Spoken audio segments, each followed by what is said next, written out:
नमस्कार दोस्तों, स्वागत है आप सभी का हमारे YouTube channel crack state PCS में। आज की डेट है 11 जून 2020 और आज के करंट अफेयर्स में सबसे पहले हम बात करेंगे हमारे माननीय प्रधानमंत्री श्री नरेंद्र मोदी जी के बारे में, जिन्होंने ICC Indian chamber of commerce के 95th एनुअल सेशन को वीडियो कॉन्फ्रेंसिंग के ज़रिए एड्रेस किया।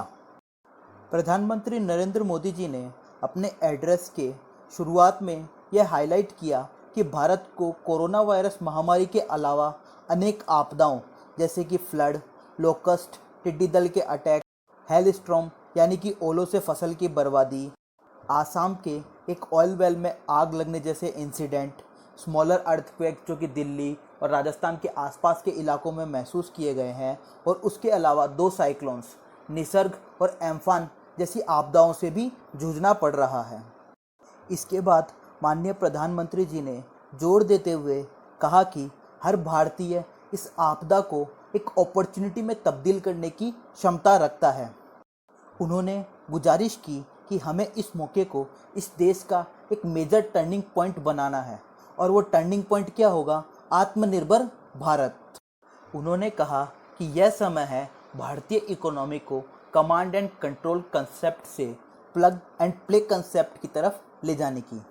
यह समय है कंजर्वेटिव अप्रोच यानी कि रूढ़िवादी सोच को छोड़कर बोल्ड डिसीजंस लेने का और एक बड़े इन्वेस्टमेंट करने का। उन्होंने कहा कि अब समय आ गया है भारत के डोमेस्टिक सप्लाई चेन को पूरे विश्व में कॉम्पिटिटिव बनाने का। उन्होंने पश्चिम बंगाल के मैन्युफैक्चरिंग सेक्टर के गोल्डन इतिहास को वापस दोहराते हुए कहा कि हमें उससे इंस्पिरेशन लेने की ज़रूरत है और आगे बढ़ने की ज़रूरत है। उन्होंने एक पुरानी बात को भी दोहराया जब कहा जाता था कि बंगाल जो आज सोचता है वो पूरा इंडिया कल सोचेगा। माननीय प्रधानमंत्री जी ने 2 जून को कॉन्फेडरेशन ऑफ इंडियन इंडस्ट्री की 125वीं एनुअल सेशन को भी संबोधित किया था। माननीय प्रधानमंत्री जी ने उस सेशन में भी यह कहा था कि इस समय पूरा विश्व एक ट्रस्टेड और एक रिलायबल पार्टनर की खोज में है, और भारत यह क्षमता और ताकत दोनों रखता है। तो उन्होंने कॉन्फेडरेशन ऑफ इंडियन इंडस्ट्री को संबोधित करते हुए कहा कि भारत को इस भरोसे का फ़ायदा उठाने की ज़रूरत है। उन्होंने जोर देते हुए इस बात को भी दोहराया कि ग्रोथ को वापस लाना कोई कठिन काम नहीं है, केवल भारतीय इंडस्ट्री के पास आत्मनिर्भर बनने का एक क्लियर पाथ हो। दोस्तों, एक बार इंडियन चैम्बर ऑफ कॉमर्स के बारे में भी जान लेते हैं। ICC एक प्रेशर ग्रुप है जो कि इंडियन गवर्नमेंट के सामने बिजनेसमैन को रिप्रेजेंट करता है। इसकी स्थापना 1925 में ब्रिटिश शासनकाल के दौरान हुई थी। इसका हेडक्वार्टर कोलकाता के अंदर है। ICC का मेन फोकस इकोनॉमिक रिसर्च और पॉलिसी इश्यूज में होता है। ICC मैक्रो इकोनॉमिक स्टडीज़ करता है और इन्वेस्टमेंट के माहौल के बारे में रिपोर्ट्स भी तैयार करता है। गवर्नमेंट भी पॉलिसी और बजट बनाने के दौरान ICC की मदद लेती है। आगे बढ़ते हैं। आज हेल्थ मिनिस्ट्री ने ऐलान किया कि माइग्रेंट वर्कर्स जिन्होंने कोविड महामारी के दौरान एक जगह से दूसरी जगह स्थानांतरण किया है, उन्हें भी आयुष्मान भारत योजना के तहत हेल्थ इंश्योरेंस प्रोवाइड कराया जाएगा। दोस्तों, एक बार आयुष्मान भारत प्रधानमंत्री जन आरोग्य योजना के बारे में जानते हैं। आयुष्मान भारत एक पेपरलेस और एक कैशलेस हेल्थ कवर स्कीम है जो कि एक फैमिली को 5 लाख रुपए पर ईयर तक का कवर देती है।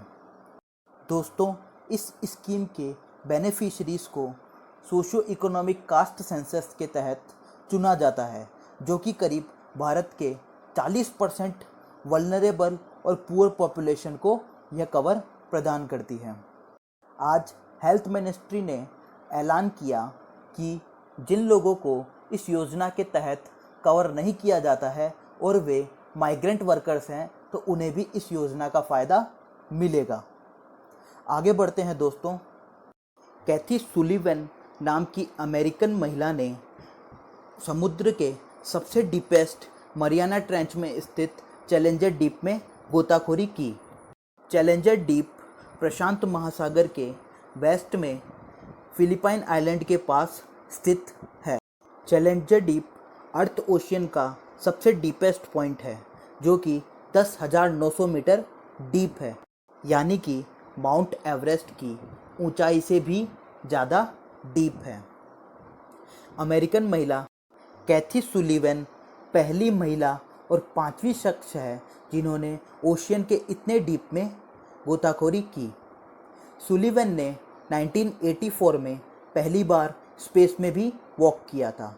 इस तरह कैथी सुलिवन एक एस्ट्रोनॉट और ओशियनोग्राफर के ये 2 माइलस्टोन अचीव करने वाले पहली शख्स हैं। आगे बढ़ते हैं दोस्तों NIRF रैंकिंग के बारे में।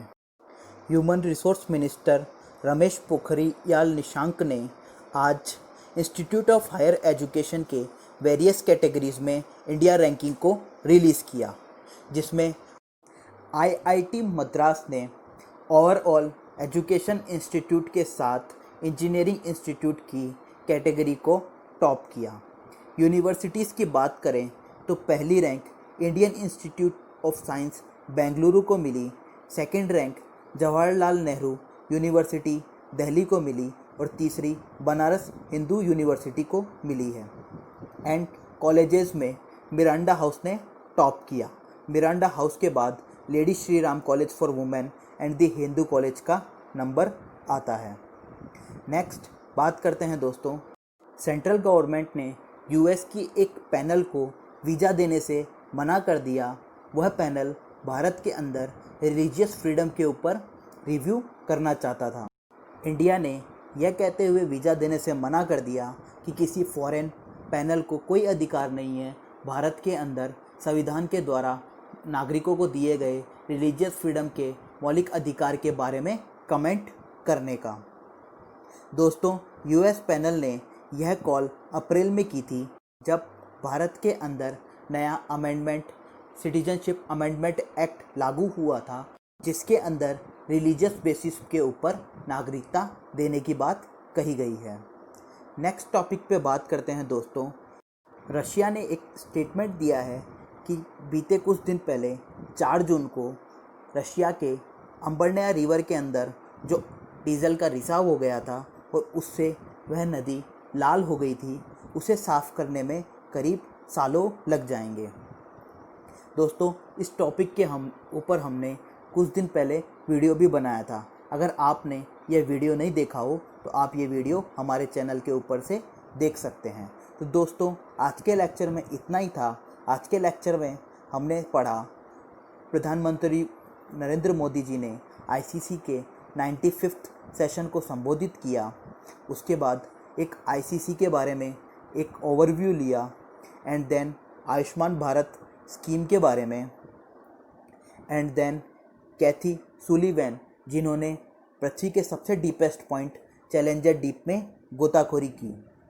उसके बाद NIRF रैंकिंग के बारे में, जिसके अंदर IIT Madras, Indian Institute of Science Bengaluru और मिरांडा हाउस ने डिफरेंट कैटेगरीज में टॉप किया।